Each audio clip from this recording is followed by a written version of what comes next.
Coucou, j'espère que vous allez bien. Je vous reviens pour juillet et août. En bref, j'avais préféré du coup faire une vidéo 2 en 1 parce qu'en juillet j'avais pas tant de choses que ça. Mais finalement je vais avoir quand même pas mal de livres à vous présenter. C'est vrai qu'en règle générale je me suis rendu compte que les mois en bref, j'en profitais pour vous montrer toutes les lectures que j'achète. Chose que je vous montrais pas avant que je fasse ce genre de vidéo, mais bon, c'était un peu le même délire. Donc bon, pour celles qui n'aiment pas la lecture, effectivement, la vidéo, moi en bref, moyen. Je vais commencer du coup par les cosmétiques, comme ça.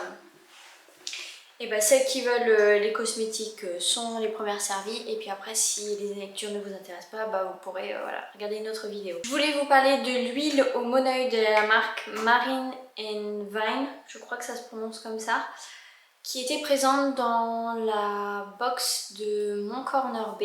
Donc il y avait également deux autres produits, à savoir la crème solaire et le Lip Nectar Vapor en teinte coquette, je vais y arriver.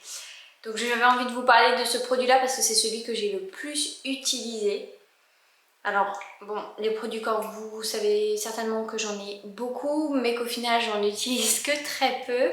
Celle-ci, elle a l'avantage d'être assez fine, elle est sèche, donc du coup moi c'est vraiment ce sur quoi j'axe au niveau des huiles. J'aime pas être luisante, grasse, etc. Et en fait, ce qui est, je trouve top avec cette huile, c'est que, bien sûr, elle sent le monoeil, la plage, le soleil, la mer, les vacances, tout ce que vous voulez. Mais elle est subtile, c'est-à-dire que lorsque je la mets, je suis pas, moi je ne la sens pas hyper présente, mais combien de fois je l'ai mise et quand je suis allée voir mon conjoint, il me disait ah tu sens trop bon, ça sent la plage, etc. Mais très légèrement en fait.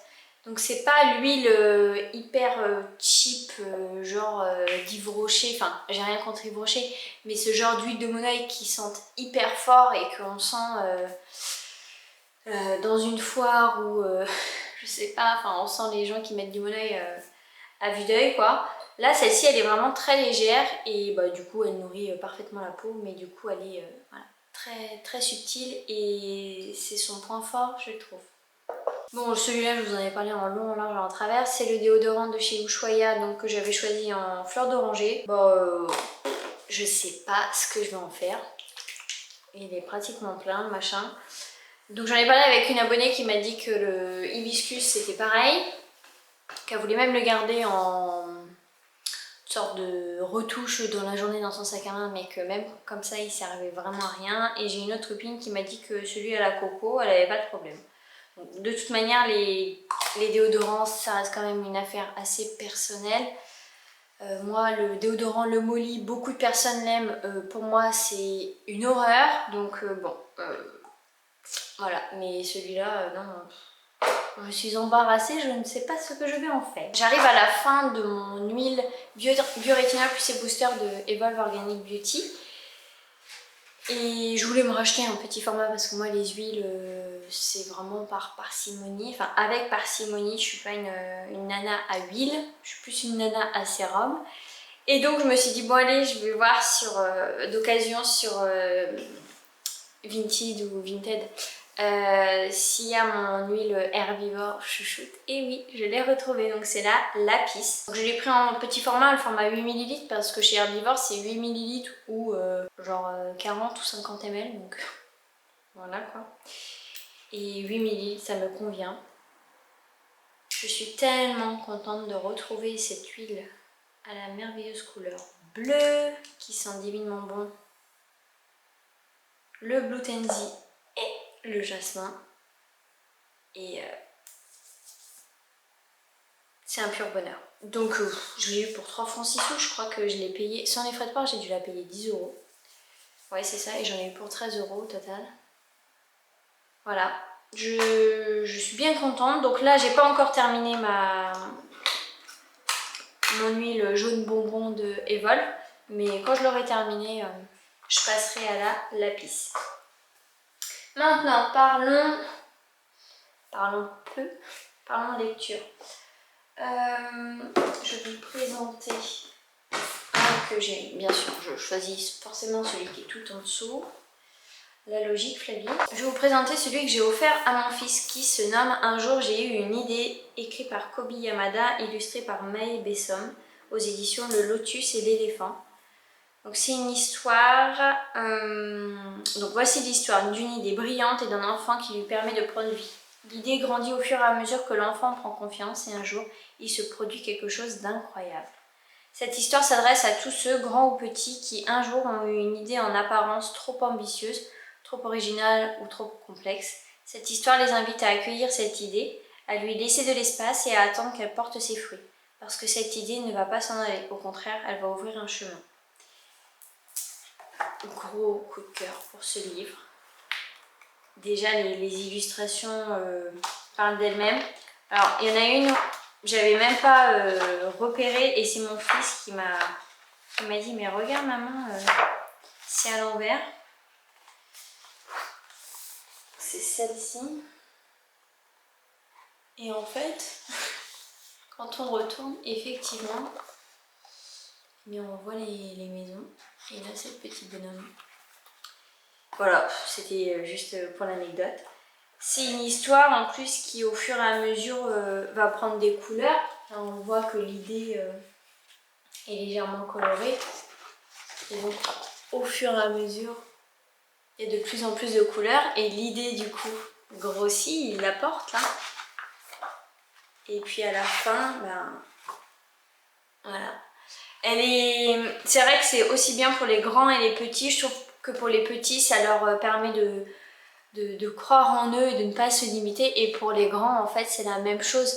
Et c'est vrai qu'à l'âge adulte, on a tendance à s'auto-saboter, à avoir des croyances limitantes, à avoir petit. Mais cette histoire, du coup, elle fait prendre confiance et elle nous permet de croire en fait en nos rêves et en nos idées. Un autre livre un peu dans la même veine, celui-ci, je l'ai lu en une soirée et je l'ai du coup dévoré, je l'ai adoré.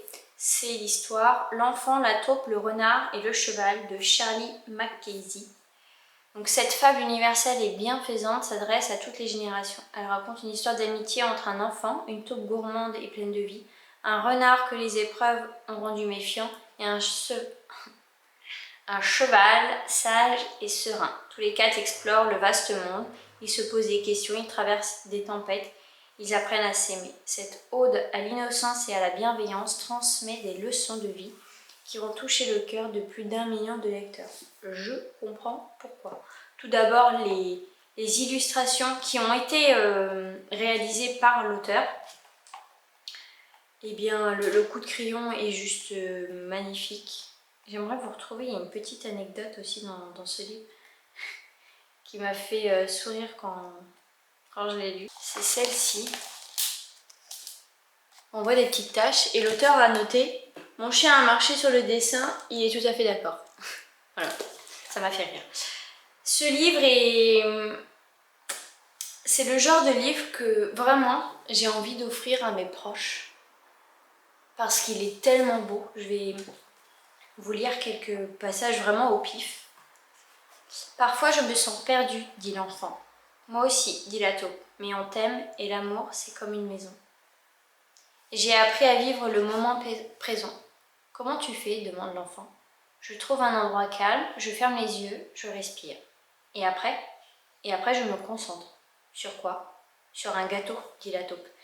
Et en fait là il faut vraiment lire le livre depuis le début parce qu'en fait la taupe elle adore les gâteaux. Donc en fait quand on lit ça, on sourit quoi.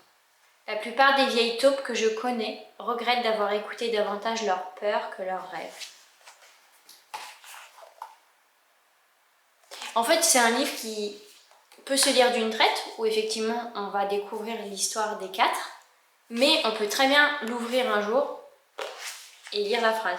Souvent, la personne à qui tu pardonnes le moins, c'est toi. Il y en a une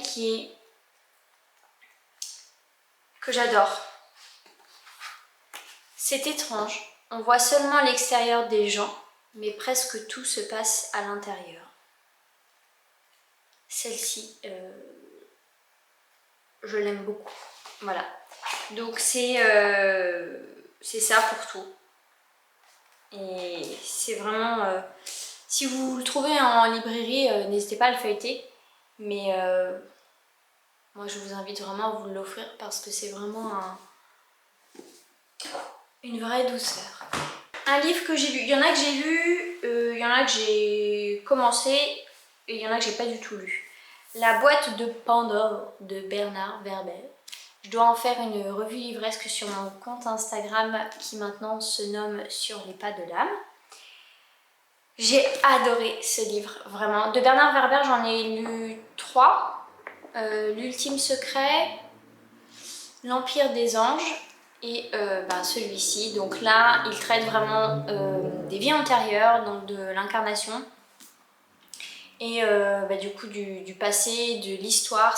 Donc pour grosso modo, c'est l'histoire d'un homme qui est prof d'histoire qui va aller à un spectacle d'hypnose et en fait il va être transporté dans une de ses vies antérieures, sauf que ça va être une de ses vies, il a demandé à aller dans sa vie la plus héroïque. Sauf que il se retrouve dans un endroit assez glauque et lorsqu'il va sortir de l'hypnose, j'ai plus de batterie. Donc quand il sort de l'hypnose, ça va être le chamboulement clairement dans sa vie. Et donc le fait qu'il soit prof d'histoire et qu'en plus il aille découvrir ses vies antérieures, et ça nous permet de, d'une part, découvrir son histoire à lui, mais d'autre part de découvrir aussi des faits sur l'histoire qui ont été oubliés, qui ont été balayés, qui ont été transformés, parce que comme il le dit, il n'y a toujours que les héros qui sont là pour raconter l'histoire, donc ils la mettent généralement en leur faveur. Et génial, vraiment. On y parle également de l'Atlantide. Il y a simplement eu un moment où je me suis doutée de ce qui allait se passer, mais sinon le reste, j'ai toujours été happée par l'histoire et les rebondissements étaient sympathiques. Ce genre de livre que je vais relire encore et encore, comme par exemple L'Empire des Anges, parce que il y a des messages aussi dedans qui sont géniaux, mais vraiment les vies antérieures, j'ai vraiment adoré le principe. Ensuite, autre livre, Osez l'optimisme, 10 clés pour réenchanter votre quotidien de Karine Testa, aux éditions Michel Lafon-Poche. Je l'avais reçu dans les signes de... Ça c'est le genre de choses qui me... Voilà. J'ai ouvert la page et j'y avais glissé une plume. On l'avait reçu dans une box, ma French box, et je l'avais gardé parce que voilà, je savais que j'allais le lire un jour. Et j'ai commencé, j'en ai lu la moitié. Il est vraiment bien fait parce qu'il est... Voilà, on a des petites phrases, il est assez dynamique en fait. Il n'est pas... c'est pas que du texte quoi. Donc, qu'est-ce qu'il nous dit? Il y a plusieurs clés, hein. Donc, s'aimer, bouger, créer, donner, positiver, projeter, remercier, respirer, sourire, vivre l'instant présent. Et voilà. Et effectivement, il y a des petites phrases qui sont chouettes. Si jamais il y a, je vais lire une phrase, si jamais il y a des enfants qui sont aux alentours avancés de 15-20 secondes. Si vous avez cru au Père Noël pendant 5 ans, vous pouvez bien croire en vous pendant 5 minutes. Tellement vrai. L'amour est l'ingrédient secret à l'aboutissement de tous les projets de vie.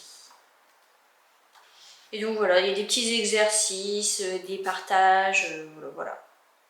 Ressentir de la gratitude et ne pas l'exprimer, c'est comme emballer un cadeau et ne pas le donner.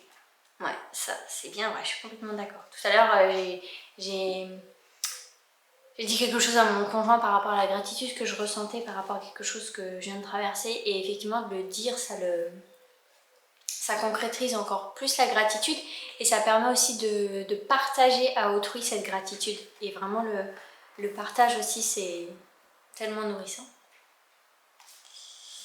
Voilà, ce livre, il est sympatoche, il se lit très bien et tu es ta seule limite. Voilà, c'est un petit livre, je trouve, de développement personnel de base et assez simple et il était très cool. Un livre que j'ai lu en juillet, Parcours d'une âme, parcours d'une vie, comprendre votre chemin d'incarnation de Christine André aux éditions Le Duc Poche. Alors c'est un petit livre qui est, où les chapitres sont vraiment très rapides. Hein. Je vais vous montrer ça, par exemple le fil d'or. Là c'est Message d'une amie. Voilà, c'est des petits chapitres courts, clairs, concis. Au niveau du sommaire, le choix de son incarnation. Les titres après ne reflètent pas forcément ce dont on va parler dans le chapitre.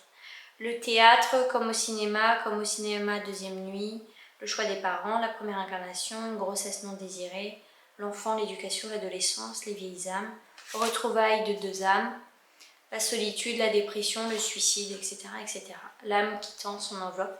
Et c'est le petit livre qui... alors, il pourrait se rapprocher, mais vraiment d'assez loin quand même, du livre Écoute ton âme, elle connaît le chemin dont je vous ai déjà parlé, dans le sens où il va en fait donner des pistes sur qu'est-ce qu'une âme, comment elle s'incarne, comment elle quitte le corps physique, pourquoi elle décide ce plan de vie, le suicide par exemple, qu'est-ce que ça veut dire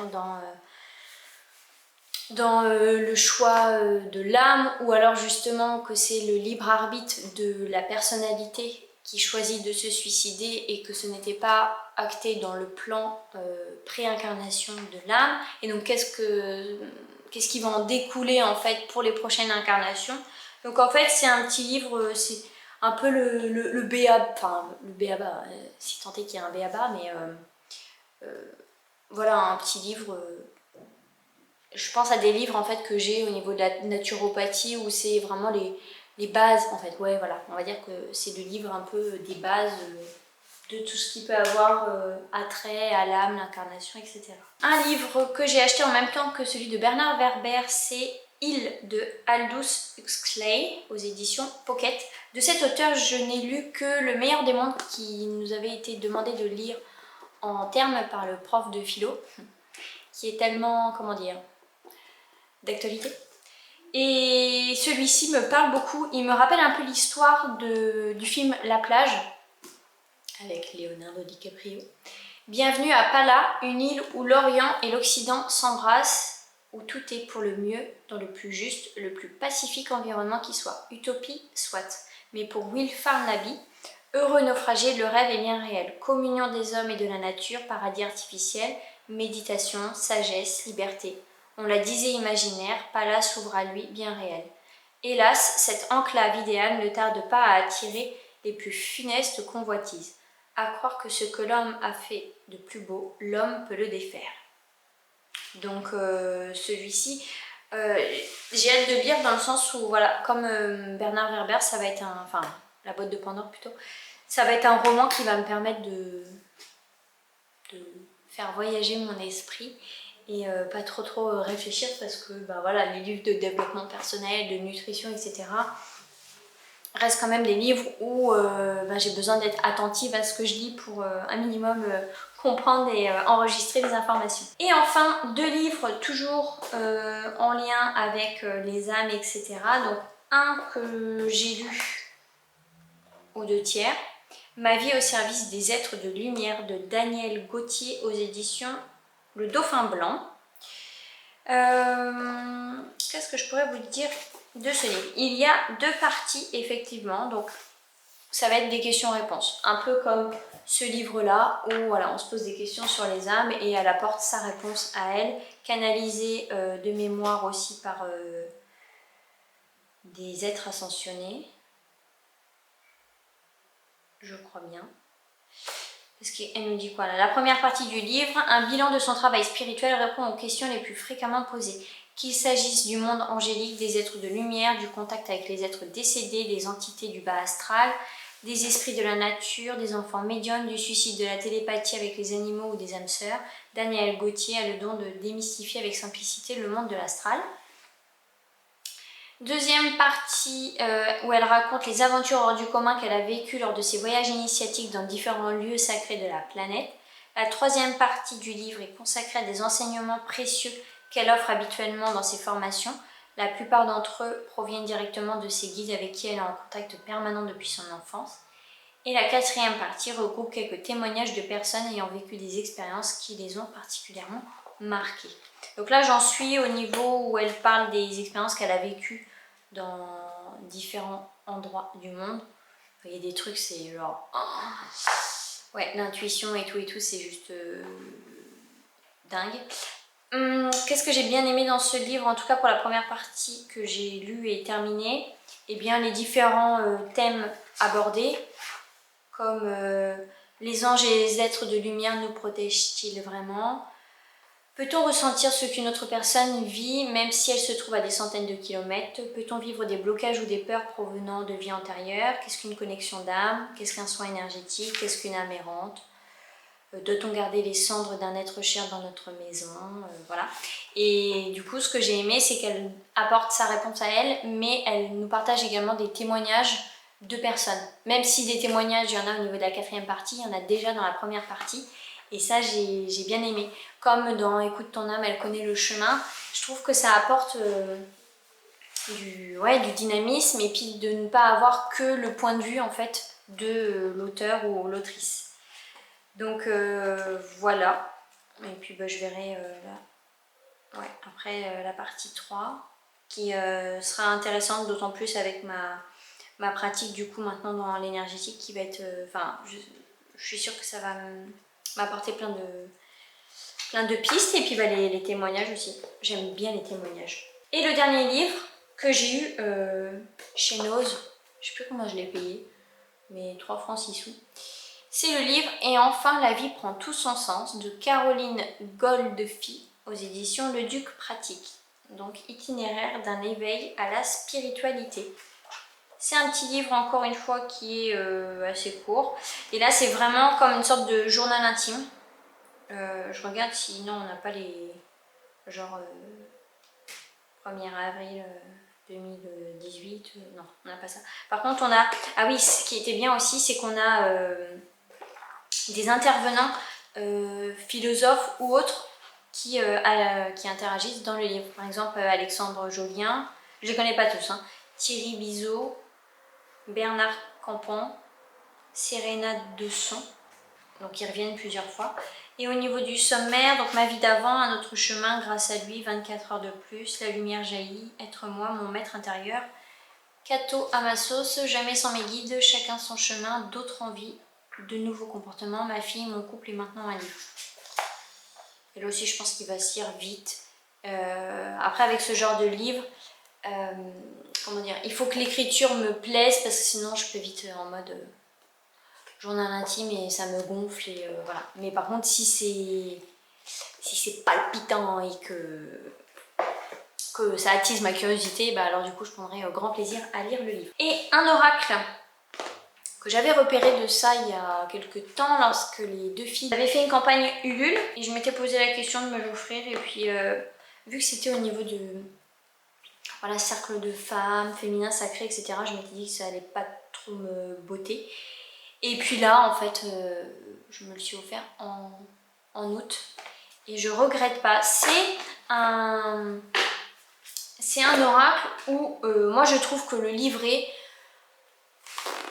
qu'il soit là ou qu'il soit pas là, en tant que tel, bon, c'est pas le livret qui fait, c'est pas les messages qui sont dans le livret qui font que l'oracle me touche et est juste, on va dire. Donc au niveau du livret, pardon, on n'a pas le visuel de la carte, par contre on a le numéro qu'on retrouve sur les cartes. Et ça, je me rends compte, vu que maintenant je commence à avoir une petite collection d'oracles, qu'avoir le numéro sur la carte, c'est bien pratique plutôt que de chercher par ordre alphabétique ou que sais-je. Là, j'ai le numéro, je le cherche dans le livret et roule ma poule. Donc voilà, c'est pas le livret parce que c'est assez succinct, quoi. Vous voyez, si je vous lis par exemple futur, n'aie pas peur, rien n'est irréversible. Quelle que soit la voie que nous empruntons, nous avons la possibilité de changer de direction à tout moment si l'on prend conscience de ne pas être sur le bon chemin. Rappelle-toi que tu es maîtresse de ta vie, tes décisions n'appartiennent qu'à toi. Et l'affirmation, je respecte et j'assume mes choix tout en restant libre d'en changer.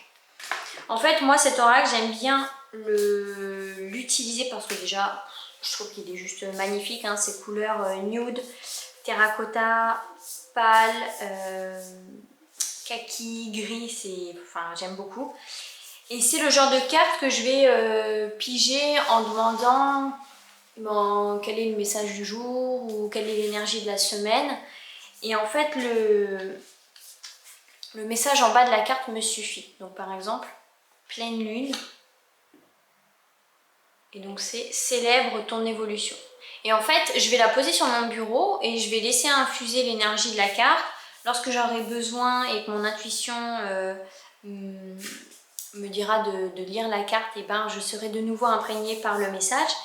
Et puis roule ma poule, quoi. Donc abondance, ose demander le meilleur dans tous les domaines, tu le mérites. Hiver, prends soin de ton corps, de ton cœur et de ton esprit. Été, laisse rayonner ton âme.